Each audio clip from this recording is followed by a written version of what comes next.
ደረጀ ዳጣን የራሱ ልጅ መሆኗን ለሁሉም ሰው ሊናገር ወስኗል።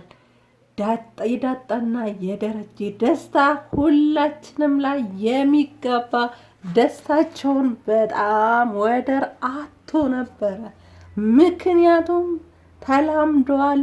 ልጄ ናት ብሎ እንግዲህ ለወራት እሱ ቤት ቆይታለች። እንደ አባት እንደ ልጅ ሲሆኑም ተደብቀው ሲገናኙ ተደብቆ አባዬ ስትለው እሱም ልጄ ሲላት ነበረ።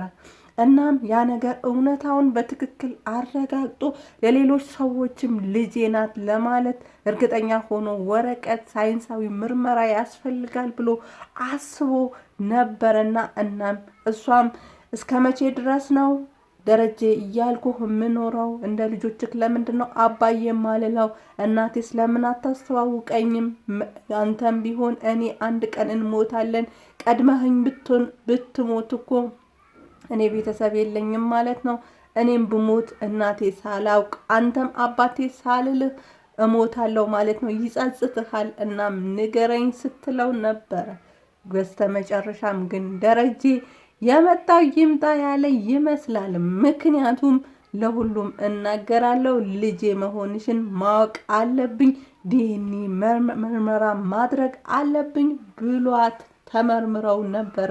በባለፈው ክፍል ውሃ እነ ናታን ክፍል ሄዳ ዳጣ የታለች ብላ ስትጠይቅ ከአባዬ ጋር ነው የሄደችው ብሎ ሲመልስላት ውሃም አባዬ መጥቷል፣ ዳጣ ግን አልተመለሰችም ብላ ስትላቸው በጣም ተደናግጠው ነበረ።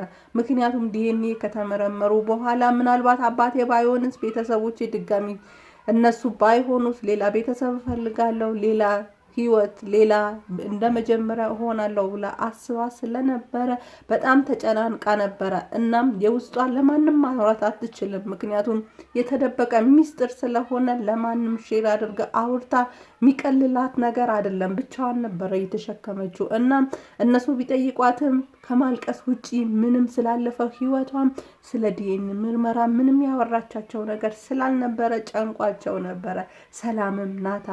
ሰላምም በዚህ ሳምንት ጥሩ ሙድ ላይ አልነበረችም። በጣም ትጨናነቃለች፣ ትተክዛለች፣ እናም ታስባለች። ብጠይቃትም ልትነግረኝ አልቻለችም። ለአንተ አልነገረችም ወይ ብላ ናታንን ስትጠይቀው ናታንም እንዳልነገረችውና ስለ ባለፈው ህይወቷ ስለ ቤተሰቧ ምንም ልታወራ ፈቃደኛ እንዳልሆነች አጥብቄ ትጠይቃትም እንባ እንደሚቀድማት ብሎ ነግሯት ነበረ ለሰላም። እናም ሰላምም እንግዲህ በአረጋግተህ ተቀርበህ ረጋ ብለህ ስላለፈው ህይወቷ ስለ ቤተሰቧ ጠይቃት እፈልጋለሁ፣ እኔ ማወቅ እፈልጋለሁ፣ እባክህ ለአንተ አደብቅም፣ ጠይቃት። እኔ በተደጋጋሚ ብጠይቃትም ልትነግረኝ አልቻለችም ብላው ነበረ። እነ ናታንም እንደሚጠይቃትና ከነገረችው ሊሰማት ፈቃደኛ እንደሚሆን እንደሚያስደስተውም ነግሯት ነበረ ለሰላም። እና ዳጣም እንግዲህ በጣም ጨንቋት ነበረ። ለሞገስም አባቴ ባይሆንስ ምንድነው ማደርገው?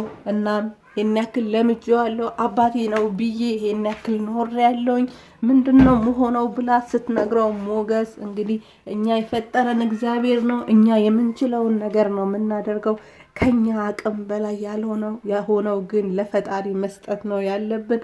አንቺም ለፈጣሪ ሰተሽ ፈታ ብለሽ ነው ነገሮችን ማስኬድ ያለብሽ መጠበቅ ያለብሽ ብሎ መክሯት ነበር። አባቷም ሲጨናነቅ ማለት አቶ ደረጀም ሲጨናነቅ እኛ የምንችለውን ነገር ብቻ ነው ለማድረግ የምንችለው ማናደርገውም እና እሱን ነው ማድረግ ያለብን። አትጨናነቅ፣ ለፈጣሪ እንስጠው። እንግዲህ ይሄ ምክር የሞገስ ነው ብላ ስትለው አባትየውም ያጋጠመሽ ነገር ነው አይደል እንደዚህ ያበሰለሽ ያለ እድሜሽ እኮ በስለሻል ብሎ ሲጠይቃት ነበረ። እናም እሷም አንዴ አባቷን ስታበረታ አንዴ አባቷ እሷን ሲያበረታ ነበረ። ወይዘሮ ማዛም እንግዲህ ልጇን ስትቆጣት አቢጊ የሰላምን ስልክ በመጥለፏ እናም የምታደርገውን ነገር ሁላ የራሷ ህይወት የሚመለከት ሳይሆን የሰው ህይወትን መበርበር፣ ማጣራት፣ ማውጣት የሚሉት ነገሮችን ስለምታደርግ በጣም እንግዲህ እየተቆጣቻት ነበረ። አቢጊ ግን በመቆጣት የምትመለስ ሰው አይደለችም እና አቶ ደረጀና ዳጣ የዲኤንኤ ወረቀት ተቀብለው ግን አልከፈቱትም ነበረ እና መኝታ ክፍሉ ሄዳ አባዬ አሁን እንክፈተው፣ እኔ ሳልተኛ ነው ያደርኩት፣ እናም ጨንቆኛል፣ እባክህ እንየው ብላ ስትለው አይ እዚህ አይሆንም፣ ውጪ ነው፣ መኪና ውስጥ ነው ምናየው። ምክንያቱም እዚህ ቤት ውስጥ እኮ ከማዛ ውጪ ሌላ ሰው አለ። አሁን የሌለችው ማዛ ብቻ ናት። ስሜታችን ጥሩም ይሁን መጥፎ ከሌሎች ሰዎች ጋር መጋራት አንችልም። ምክንያቱም ብንስቅም ብናለቅስም ለምን ብሎ የሚጠይቀን ሰው አለ። መኪና ውስጥ ከሆነ ግን ስሜታችን እንደልባችን መግለጥ እንችላለን ብሎ ሲያወሩ አቢጊ ተደብቃ ሰምታቸው ነበረ እና ሳሎን ሄዳ ቁጭ ብላ ከአባዬ ጋር ምንድን ነው የምታወሩት? ያወራችሁትን ሁሉ ሰምቻለሁኝ እና ምንድን ነው እያወራችሁ የነበረው ብላ ስትጠይቃት እንግዲህ ያወራነውን ከሰማች ሰምተሻል ማለት ነው ብላ ዳጣ መልሳላታለች። ደረጀም ሲመጣ ለምንድን ነው ዳጣ መኪና ውስጥ ጠብቂኝ ያልካት? እኔም ልምጣ ወይ ብላ ስትለው አሁን ከእሷ ጋር እሷ መኪና ውስጥ ጠብቂኝ ስላልኩሽ ቀንተሽ ነው ወይ? ሂጂ አንቺ ጠብቂኝ፣ ዳጣን በኋላ ትመጣለች ብሏት እሷን መኪና ውስጥ አስጠብቋት። ዳጣም እንግዲህ አቢጊ ትንሽ አውርቻ ትመለስ፣ እናም ከዛ እሷ ስትመጣ አንቺ ትመለሻለሽ፣ ወደ እኔ ትመጫለሽ ብሏት ነበረ። አቢጊም እንግዲህ አቶ ደረጀ የሰላም ልጅ ሰላም ከማን እንዳረገዘች በጣም እንዳስጨነቃት፣ እሷን እንደማይረዷት፣ እሷ የምትለው ነገር ለነሱ ምንም እንዳልሆነ ስታወራለት ማይመለከትሽ ነገር ውስጥ አትግቢ፣ ሰላም ከማንም ታርግዝ ከማንም፣ አንቺ አይመለከትሽም፣ የሰላም ልጅ ማንም ይሁን ምንም ያንቺ ጉዳይ አይደለም፣ እናም አትበርብሪ፣ ማይመለከትሽ ነገር አይመለከትሽም ብሎ ሲላት አሁንም ልትገርፋኝ ነው ወይ ብላው ነበር። እንግዲህ የተገረፍሽው በጥፋትሽ ነው፣ በአንድ ጊዜ ጥፋት ብቻ አይደለም፣ በተደጋጋሚ በወርቁም እናም ዳጣም ስለመታሻት ነው የገረፍኩሽ እና ከዚህ በኋላ ግን የምወስደው እርምጃ የከፋ ነው ብሏታል። እናም እሷም የዳጣ የሰላምን ልጅ አባት ከሀገሯ ልጅ እንዳልሆነ እናም ለዳጣ ባልፈልግልኝ ብላ እንዳወራችላት ቴክስት እንደጻፈችላት ስትነግረው ቴክስቱ እንዴት አየሽው ብሎ ሲላት የሰላምን ስልክ እንደጠለፈችው ስትነግረው በጣም ተናዶ አሁን ውጪ፣ ከሰላም ስልክ ላይ ውጪ፣ የጠለፍሽውን መልሺ ብሎ ተቆጥቷት ሂጂ ከመኪናይም ላይ ውረጂ ብሎ አባሯታል ማለት ነው።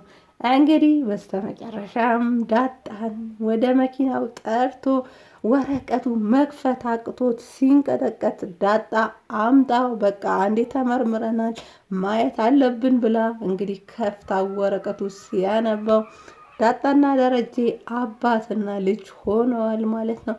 እንግዲህ ተቃቅፈው ተለቃቅሰው እሷን በጣም ደስተኛ ሆና እሱም እንደውም ወረቀቱ መክፈት አቅቶት ጸሎት እግዚአብሔር አምላክ ሆይ እባክህ በጣም የምፈልገው ነገር አሳክተህልኝ አታውቅም፣ ይሄን ግን አሳካልኝ ብሎ ሲጸልይ ነበረና በቃ ደስታውን መቆጣጠር አቅቶት ሲያለቅስ ነበረ። ዳጣም እንግዲህ ከመኪና ዘላ ወርዳ ሰፈሩ ላይ እንደ ሕፃን ልጅ ስትቦርቅ ነበረ። በጣም ደስተኛ ሆናለች ማለት ነው። እሱም ሲበዛ ደስተኛ ሆኗል ማለት ነው። እንግዲህ አብረው አምሽተው ወደ ቤትም ገብተው ዛሬ ደስተኛ ሆኛለሁኝ፣ እናም ደስታዬ ሙሉ እንዲሆን አብረን ማሳለፍ አለብን፣ ቤቱን ፏ አድርጉትና አብረን እናሳልፍ ብለው